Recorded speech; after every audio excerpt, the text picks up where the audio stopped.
اور اسے سیاسی اچیومنٹ کے طور پر انہوں نے اپنے کارکنوں کا مورال جو ہے بلند کرنے کی کوشش کی تاکہ وہ الیکشن کے اندر بھرپور حصہ لیں اور ان کے مورال پر کوئی منفی اثرات نہ ہو۔ لیکن ڈاکٹر صاحب ایک سوال یہاں پر پیدا ہوتا ہے کہ جو بھی خبریں آ رہی ہیں کراچی سے، جو بھی بندہ گرفتار ہوتا ہے اس کا براہ راست بالواسطہ یا بلا واسطہ تعلق جو ہے وہ ایم کیو ایم سے نکل رہا ہے، 90 سے نکل رہا ہے، لندن سے نکل رہا ہے، جو بھی معاملات ہیں تو اس حوالے سے کچھ خبریں بھی شامل کر لیتا ہوں اور اس کے بعد پھر آپ سے ڈسکشن مزید آگے بڑھتی ہے۔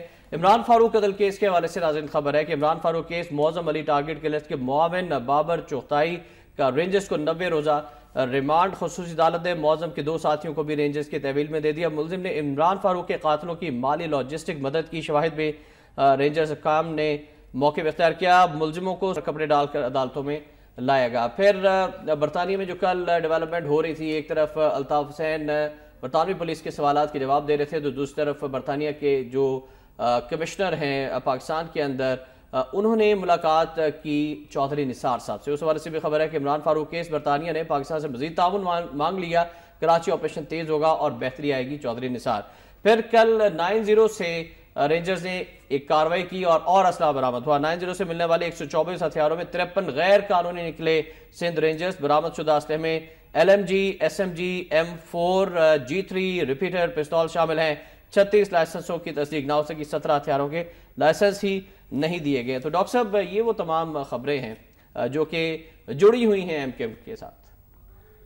دیکھیں جی، اس سے ایک تو پتہ لگتا ہے کہ یہ آپریشن جو ہے جو رینجرز کے ذریعے کیا جا رہا ہے یہ اس اسپرٹ کے ساتھ کیا جا رہا ہے کہ کرمنل کوئی بھی ہو، وہ کسی پارٹی سے بھی متعلق ہو، اس کو ہم چھوڑیں گے نہیں اور اس نتائج کی پرواہ کیے بغیر ان پہ ہاتھ ڈالا جائے گا۔ اور دوسری طرف یہ ہے کہ یہ بھی کہا گیا ہے، مختلف اعداد و شمار آئے ہیں کہ یہ واویلا جو ہے ایم کیو ایم زیادہ مچا رہی ہے، اگرچہ اس میں سنی اتحاد کونسل کے بندے اور لیاری گینگ کے بندے، اس طریقے سے دوسری تنظیموں کے بندے، ان کی کثیر تعداد بھی شامل ہے۔ تنظیمیں جن میں طالبان بھی یہ لوگ، ان لوگوں کے بندے جو ہے نا، بے شمار بندے گرفتار ہوئے، مارے گئے آ کر، لیکن ان کی طرف سے رولا اتنا نہیں پڑتا جتنا ایم کیو ایم جو ہے اپنے بارے میں رولا ڈالتی ہے اور وہ سمجھتے ہیں۔ بلکہ کل ایک ڈان کے نمائندے نے اسے سوال بھی پوچھا کہ آپ کا نمبر تو تیسرے نمبر پہ آتا ہے، پہلے نمبر پر کوئی اور تنظیم ہے، دوسرے نمبر پر کوئی اور ہے، تیسرے نمبر پر کوئی اور ہے، پھر جا کے آپ کی باری تھی، لیکن شور شرابہ آپ کے بار پر زیادہ مچایا جا رہا ہے۔ تو یہ اصل میں ان کی چونکہ نیوز سینس زیادہ ہے، کیونکہ ان کے لوگ جن چیزوں میں انوالو رہے ہیں وہ نام دیکھیں، جو نام سنتے تھے اب وہ سب نام، ان کے بارے میں ان کی کنیکٹیویٹی پتہ لگی، کس کا کس سے تعلق تھا، کون کیا کرتا رہا، اور ایک دم آپ نے محسوس کیا ہوگا کراچی کے اندر ٹارگٹ کلنگ کا رک جانا۔ یہ چیز بڑی میننگ فل ہے کہ کس طریقے سے ہم اب تک سمجھتے رہے ہیں کہ اب تک جو پولیس آپریشن کرتی رہی اس کے اندر کہیں نہ کہیں لیکیج تھا، لیکن اب لگتا ہے کہ پولیس نے بھی جو ہے نا رینجرز کے ساتھ تعاون کیا ہے، اور تعاون کی اگرچہ جو لیول بھی ان کا ہے وہ اتنا زیادہ پوٹینشیلی اسٹرانگ تو نہیں ہے، لیکن اس کے باوجود رینجرز نے جو ایکشنز کیے ہیں وہ ویزیبل ہیں، اور وزارت داخلہ اس کے بارے میں بڑی کلیئر نظر آتی ہے کہ کراچی کا امن جو ہے، جو کہ وہاں پر پاکستان کا تجارتی ہب ہے، اور یہ وزیر اعظم جو ہیں یہ خود جو ہیں بزنس مین ہیں، لہٰذا ان کے نزدیک بھی کراچی کا امن جو ہے ہر اعتبار سے پرائرٹی نمبر 1 ہے۔ لہٰذا حکومت، فوج، رینجرز اور تمام سیاسی جماعتیں اس پیج پر ہیں، اور ان کا کنسنسس تھا کہ کراچی کے اندر جو آپریشن ہوگا وہ اکراس دا بورڈ ہوگا، اور اس وقت تمام جماعتوں کا اتفاق رائے پایا جاتا تھا۔ ٹھیک، ڈاکٹر صاحب میڈیا کے اسٹوڈنٹ کی حیثیت سے آپ سے سوال کرنا چاہوں گا کہ مختلف سیاسی جماعتیں تو میڈیا کو استعمال کرتی ہیں، لیکن جیسے کہ آپ نے خود تذکرہ کیا کہ واویلا اور رولا زیادہ ایم کیو ایم کی طرف سے مچایا جا رہا ہے جب ان کے بندے گرفتار ہو رہے ہیں، باقی لوگوں کے بھی اور زیادہ لوگ ہیں۔ جو بھی شخص گرفتار ہوتا ہے انٹیروگیشن میں جب اسے کویسچننگ کی جاتی ہے، JIT سامنے آتی ہے، وہ اپنا تعلق ایم کیو ایم سے بتاتا ہے، لیکن اس کے بعد ایم کیو ایم کی لیڈرشپ جو ہے اس سے قطع تعلق ہو جاتی ہے، کہتی ہے کہ یہ تو ہمارا کارکن ہی نہیں ہے، ہم جانتے نہیں۔ سہولت مرزا کی اہلیہ کا بیان ہے کہ شیر کہا کرتے تھے الطاف حسین سہولت مرزا کو کہ یہ میرا شیر ہے، لیکن ان کی اہلیہ نے اس افسوس کا اظہار کیا کہ اب یہ کہا جا رہا ہے کہ وہ تو ایم کیو ایم کا کارکن ہی نہیں ہے۔ اسی طرح معظم علی کے حوالے سے بھی کہا گیا جو کہ عزیز آباد سے گرفتار ہوا، اور یہ کہہ رہے ہیں کہ 90 کا کارکن ہی نہیں ہے۔ تو یہ ڈپلومیٹک سٹیٹمنٹس کیوں سامنے آتی ہیں، کیوں تسلیم نہیں کیا جاتا کہ یہ ہمارے کارکن ہیں؟ دیکھیں جی، ایم کیو ایم جو ہے وہ پولیٹیکلی بڑی سمارٹ جماعت ہے۔ ایک بات مانے آ کر کے ایم کیو ایم کی